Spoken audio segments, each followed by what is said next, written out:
네, 안녕하세요. 오늘도 차일꾼이 섬기는 가정교회 오신 여러분들을 주의 이름으로 환영하고 축복합니다. 오늘도 하나님의 말씀으로 은혜 받는 귀한 시간 될 수 있기를 축복합니다. 오늘 말씀은요, 로마서 2장 12절에서 16절까지 말씀입니다. 제가 봉독해 드리겠습니다. 무릇 율법 없이 범죄한 자는 또한 율법 없이 망하고, 무릇 율법이 있고 범죄한 자는 율법으로 말미암아 심판을 받으리라. 하나님 앞에서는 율법을 듣는 자가 의인이 아니요 오직 율법을 행하는 자라야 의롭다 하심을 얻으리니, 율법 없는 이방인이 본성으로 율법의 일을 행할 때에는 이 사람은 율법이 없어도 자기가 자기에게 율법이 되나니, 이런 이들은 그 양심이 증거가 되어 그 생각들이 서로 혹은 고발하며 혹은 변명하여 그 마음에 새긴 율법의 행위를 나타내느니라. 곧 나의 복음에 이른 바와 같이 하나님이 예수 그리스도로 말미암아 이 사람들의 은밀한 것을 심판하시는 그날이라. 아멘. 말씀의 제목은요, 은밀한 것을 심판하시는 하나님. 지난주에 이어서 은밀한 것을 심판하시는 그런 하나님을 살펴보면서 함께 은혜를 나누기를 원합니다. 지난주는 하나님의 의로우신 심판에 대해서 우리가 말씀드렸죠. 그래서 하나님은 의로우시고 공정하시다 이렇게 말씀하셨는데, 행위대로 하나님은 그 기록한 대로 심판하신다. 그리고 진리대로 하나님께서 심판하신다는 사실을 이야기했습니다. 그리고 믿는 자에게는 그 행위만큼 또한 상급을 하나님께서 주신다 이렇게 말씀드렸는데요. 이번 주는요, 하나님께서 은밀한 것을 심판하시는 그런 하나님을 우리가 볼 수가 있습니다. 그래서 은밀한 것을 보시는 이유는 무엇일까요?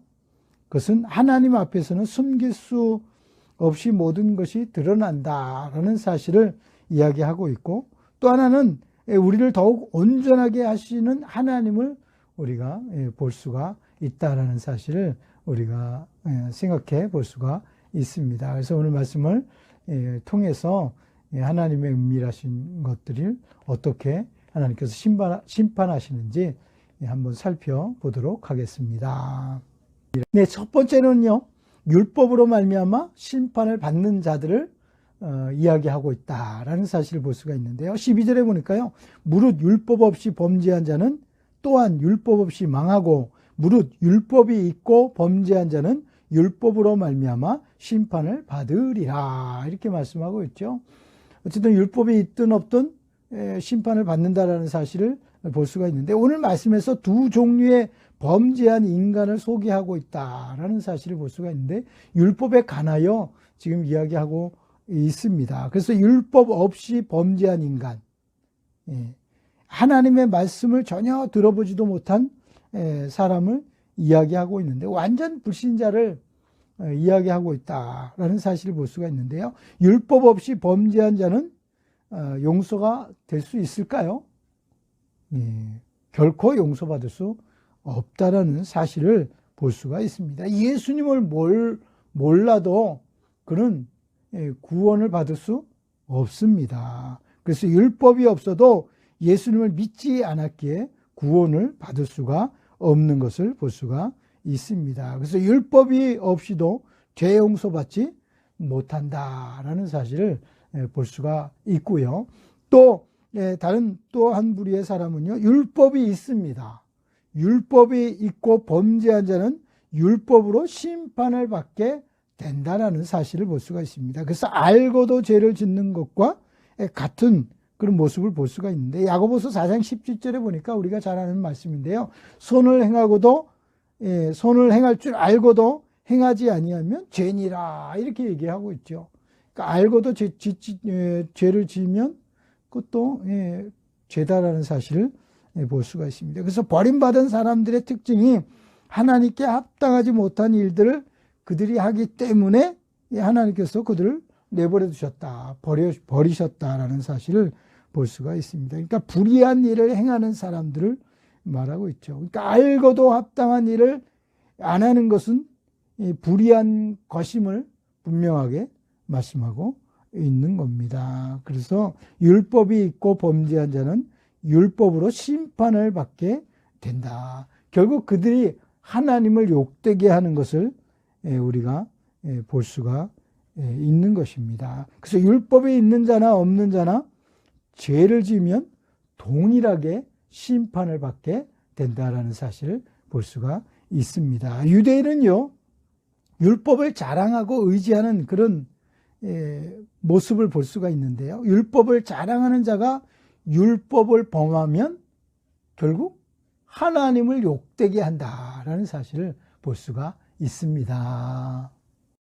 그래, 하나님의 심판은요, 언제나 하나님의 기준에 도달하지 못해서 그 범죄로 심판을 받는 것이다 라는 사실을 우리가 볼 수가 있는데, 우리의 구원은요, 율법으로 구원을 받는 것은 결코 아닙니다. 또한 우리는 하나님의 율법을 알든지 모르든지 하나님께 범죄하고 하나님의 말씀을 떠나 살면 반드시 심판을 받게 된다라는 사실을 볼 수가 있는 것입니다. 그래서 율법을 주신 목적이 하나님의 나라의 백성으로 바르게 살아가게 하기 위해서 주신 것입니다. 야고보서 1장 22절에 보면 너희는 말씀을 행하는 자가 되고 듣기만 하여 자신을 속이는 자가 되지 말라, 이렇게 이야기하고 있죠. 그러니까 하나님의 말씀을 듣고 그대로 행하지 아니하면 결국은 자신을 속이는 자다, 이렇게 말씀하고 있습니다. 그래서 하나님 앞에 정결하고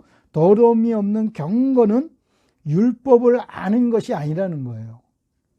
고아와 과부를 그 환난 중에 돌보고 또 자기를 지켜 새 속에 물들지 아니하는 것이다, 이렇게 우리에게 말씀하고 있습니다. 그래서 하나님의 말씀을 알았다고 스스로 경건하다고 생각해서는 결코 안 된다라는 사실을 우리에게 경고하고 있는 것입니다. 그래서 율법을 알았어도 심판을 받는다라는 이 사실을 생각해 본다면 우리는 은밀한 것을 심판하시는 하나님을 늘 생각하며 살아가야 될 줄 믿습니다. 그럴 때 우리가 이 하나님의 말씀을 따라 바르게 살아가게 될 줄 믿습니다. 그러한 우리 모두가 될 수 있기를 주의 이름으로 축복합니다. 두 번째로는요, 하나님 앞에서 율법을 듣는 자가 의인이 아니다라는 사실을 이야기하고 있습니다. 13절에 보니까요, 하나님 앞에서는 율법을 듣는 자가 의인이 아니요 오직 율법을 행하는 자라야 의롭다 하심을 얻으리니, 이렇게 이야기하고 있거든요. 우리가 온전히 의롭게 되는 것이 의롭게 되는 방법이나 길을 알았다고 해서 의롭게 되는 것이 아니다라는 사실을 볼 수가 있는 거예요. 그러니까 율법의 필요는 죄를 깨닫는데 필요한 것입니다. 로마서 3장 20절에 보니까 그러므로 율법의 행위로 그의 앞에 의롭다 하심을 얻을 육체가 없나니, 이렇게 이야기하고 있거든요. 그러니까 어느 인간이라도 율법을 다 지켜 의롭게 되는 인간은 이 세상에 있을 수가 없다라는 사실을 이야기하고 있습니다. 그래서 율법으로는 죄를 깨닫는 거예요. 그래서 그 죄를 깨닫는 것만 해도 큰 은혜가 되는 줄 믿습니다. 그래서 율법을 알고 있다고 의인이 되는 것은 결코 아니다라는 것입니다. 그것을 지킬 때에 비로소 행하는 믿음이 되는 것인 줄 믿습니다. 그래서 우리의 신앙생활은요, 알고 듣는 것으로는 결코 안 된다라는 거예요. 그래서 우리가 하나님의 말씀을 열심히 듣는 거 중요하죠. 하나님의 말씀을 듣는데 열심을 내는 것은 중요하지만 그것을 내가 받아들이지 않고 내가 그것을 행하지 않으면 아무 소용이 없다는 사실을 볼 수가 있습니다. 그래서 행할 것을 말씀하고 있다라는 이 사실을 이야기하고 있는 거예요. 듣고 행할 때 비로소 자신에게 이루어진다라는 사실을 볼 수가 있는 거죠.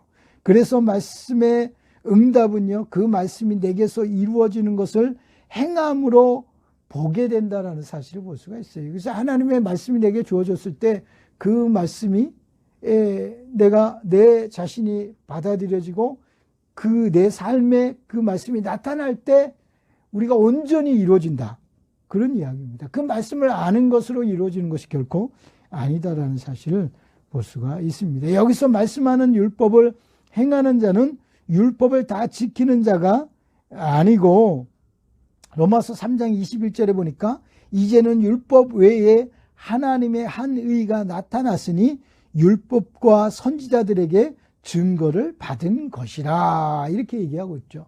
하나님의 한 의가 새롭게 나타났죠. 그 의가 뭡니까?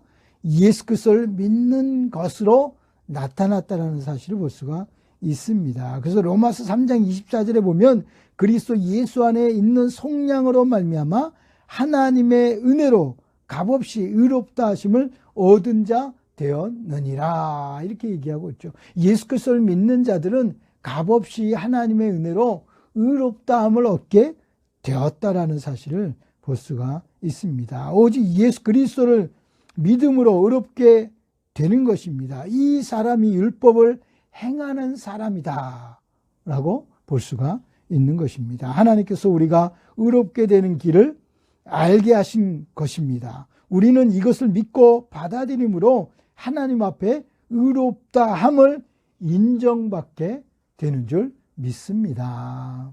우리는 여전히 죄인인 것 틀림없습니다.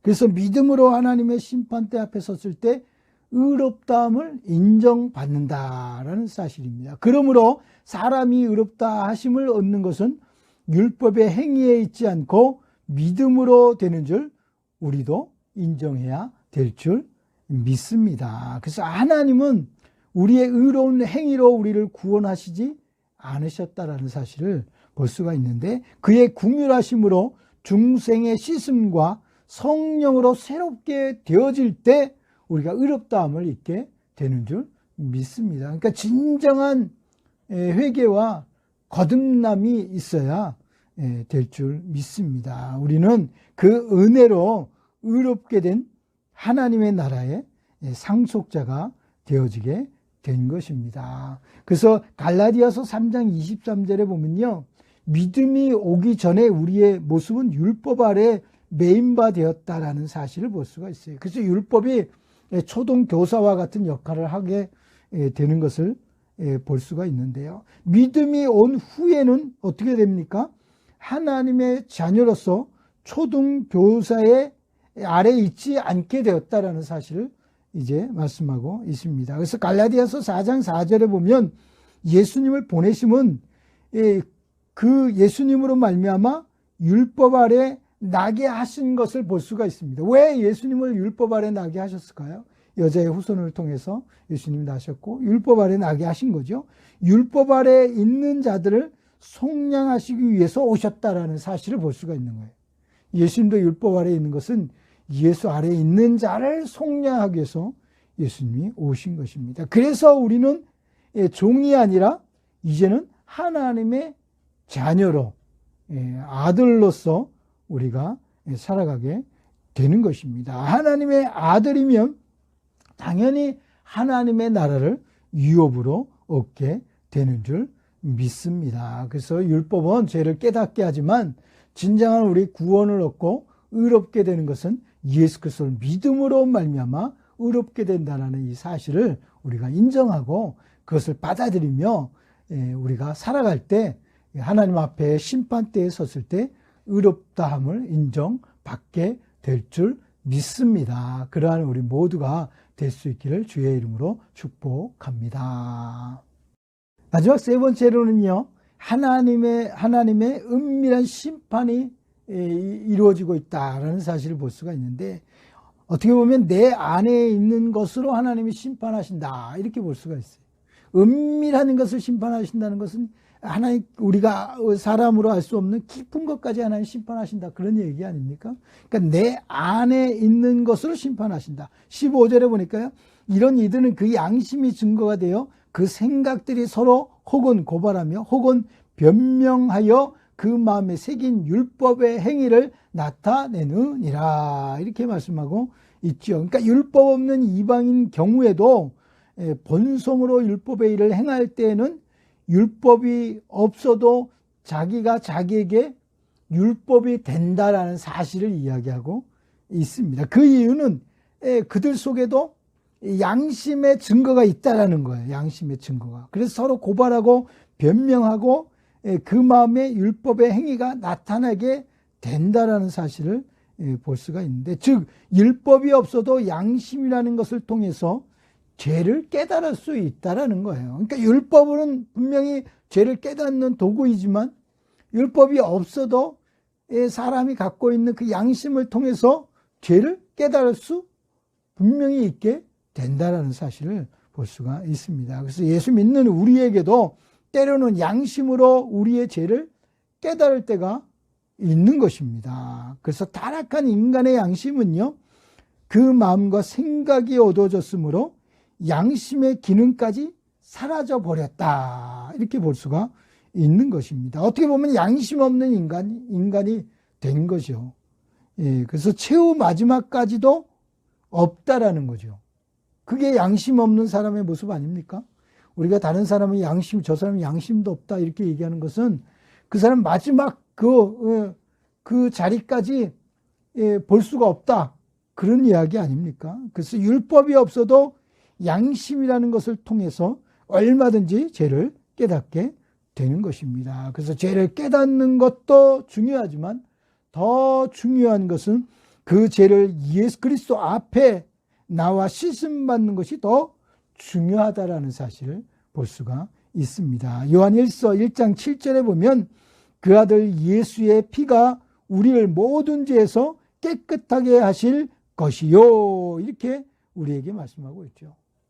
그러니까 우리 죄를 깨끗이 씻는 방법은 예수 그리스도의 보혈밖에 없다라는 이 사실을 볼 수가 있습니다. 그래서 우리가 우리의 죄를 자백하면 그는 미쁘시고 의로우사 우리의 모든 죄를 사하시고 깨끗하게 해 주시겠다, 분명하게 말씀하고 있는 줄 믿습니다. 우리의 양심으로도 죄를 깨달았다면 회개하고 돌이키면 얼마든지 그 죄사함을 받을 수 있는 줄 믿습니다. 그래서 하나님은 예수 그리스도로 말미암아 사람들의 은밀한 것을 심판하시기 때문에 16절에 보니까 하나님이 예수 그리스도로 말미암아 사람들의 은밀한 것을 심판하시는 그날이라, 이렇게 얘기하고 있죠. 은밀한 것을 심판하시는 그날이 반드시 있다라는 거예요. 우리 속 마음에 있는 것을 심판할 때가 있다라는 사실을 볼 수가 있습니다.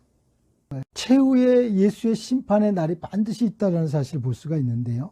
요한복음 5장 22절에 보면 아버지께서 아무도 심판하지 아니하시고 심판을 다 아들에게 맡기셨다, 이렇게 말씀하고 있습니다. 그래서 예수 그리스도가 심판주이시다라는 사실을 볼 수가 있는 것입니다. 전도서 12장 14절에 보면 하나님은 모든 행위와 모든 은밀한 일을 선악간에 심판하시리라, 이렇게 얘기하고 있거든요. 은밀한 것, 선악간에 심판하신다는 사실을 볼 수가 있습니다. 야고보서 3장 1절에 보면 내 형제들아 너희는 선생된 우리가 더 큰 심판을 받는 줄 알고 선생이 많이 되지 말라, 이렇게 이야기하고 있죠. 이 말씀은 그만큼 높은 자리에 있을 때 조심하라라는 사실을 이야기하고 있죠. 선생이 되는 것, 높은 주위에 있는 것, 다른 사람을 이끄는 자리에 있을 때 더 신중하고 조심해야 된다는 거예요. 왜? 그만큼 그 심판이 더 중하다라는 사실을 우리에게 말씀하고 있는 것입니다. 전도서 12장 14절에 나온 것처럼 은밀한 일을 심판하시는 그 하나님께서는 우리의 선악간에 행하는 모든 일을 다 심판하시는 줄 믿습니다. 결론입니다. 율법에 있는 자나 없는 자가 죄를 지으면 다 심판을 받게 됩니다. 오늘 예수 믿는 우리들이 하나님의 말씀을 지키고 율법을 따른다고 하면서 세상 사람보다 더 못한 삶을 살아간다면 결국은 하나님을 욕되게 한다라는 사실을 볼 수가 있는 것입니다. 이런 일들이 교회 안에서까지 일어나게 된다면 결국 하나님의 심판을 피할 수 없다라는 사실을 볼 수가 있습니다. 행할 때는 잘 모르겠죠. 그러나 이것이 하나님을 욕되게 하고 결국 하나님의 심판이 있다라는 이 사실을 우리가 생각해 보면 우리가 교회 안에서도 이런 일들을 행해서는 안 됩니다. 하나님의 말씀을 따르고 그 말씀을 지키는 일에 정말 열심으로 우리가 살아가야 될 줄 믿습니다. 그래서 하나님께서는 은밀한 내 안에 있는 양심까지도 살피시고 인도해 주신다는 사실이에요. 때로는 내 양심도 화인 맞아서 정말 양심도 없는 그런 모습을 우리가 행할 때가 있지 않습니까? 근데 그것을 깨닫게 하시면 그나마 다행인 거죠. 그러나 그걸 깨닫지 못하면 어떻게 됩니까? 영원히 그냥 심판으로 빠지는 겁니다. 그러나 그것을 깨닫고 돌이킬 때 하나님은 언제나 우리를 인도하시고 또 우리 양심을 깨우시는 그 성령님의 도우심을 우리가 반드시 받게 되는 줄 믿습니다. 그래서 우리들의 생각이나 행동, 말이나 속 사람까지 우리는 성령의 능력으로 하나님의 뜻을 이루어드리는 우리 모두가 되어져야 될 줄 믿습니다. 이 작은 혀의 이런 일까지도 우리가 조심해야 됩니다. 혀는 능히 길들일 사람이 없다고 하지 않습니까? 그래서 말에 실수가 없으면 그 사람은 온전한 사람이다. 야고보서 3장 2절에 그렇게 확실하게 말씀하고 있습니다. 우리의 생각, 잘못된 생각으로 다른 사람에게 피해를 주고 하나님의 영광을 가려서도 안 되고 또 우리의 말이나 이런 것으로 다른 사람을 죽이거나 다른 사람에게 피해를 줘서도 안 되는 줄 믿습니다. 이러한 것이 은밀한 심판 중에 하나님이 보시고 심판하신다는 사실을 우리가 생각해 보면 작은 일 하나하나까지도 우리는 신중하게 우리가 삶을 살아가야 될 줄 믿습니다. 은밀한 것을 하나님이 심판하신다라는 이 사실이 생각되면 마음이 큰 부담이 되죠. 그러나 앞에 서두에 얘기한 것처럼 은밀한 것을 보시는 이유가 무엇이라고 했습니까? 하나님 앞에 숨길 수 없다라는 거예요. 모든 사람이 다 드러나는 거죠. 또한 우리를 더욱 온전하게 하시기 위해서 하나님이 은밀한 것도 심판하신다는 거죠. 그냥 너는 예수 믿으니까 다 인정해주고 다 봐주고 이러면 우리도 죄를 지을 수가 있거든요. 그래서 은밀한 것까지 하나님이 심판하신다는 그 사실을 우리가 생각해 보면 사실은 우리를 온전하게 하시려고 하나님이 그런 심판을 이야기하고 계시다라는 이 사실을 생각해 볼 때 우리는 감사해야 됩니다.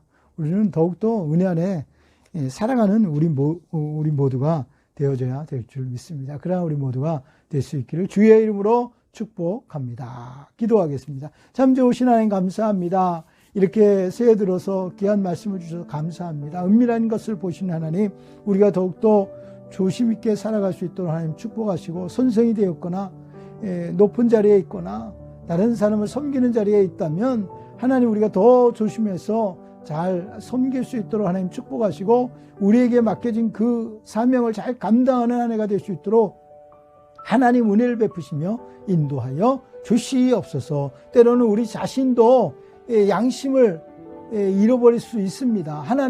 이 하나님께서 주신 선한 이 양심을 통하여 죄를 깨닫게 하시고 율법을 통하여 깨닫게 하시고 하나님의 말씀으로 온전히 서가는 우리의 삶이 되도록 축복하셔서 그 말씀을 행함으로 말미암아 온전함을 이루는 우리 모두가 될 수 있도록 하나님 축복하여 주옵소서. 이번 한 주간도 하나님의 말씀을 생각하며 우리가 승리하는 우리 모두가 될 수 있도록 인도하여 주옵소서.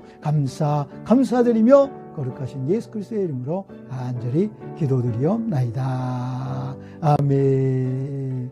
예, 할렐루야. 한 주간도 하나님의 말씀 생각하면서 내 안에 있는 것으로 심판하신다.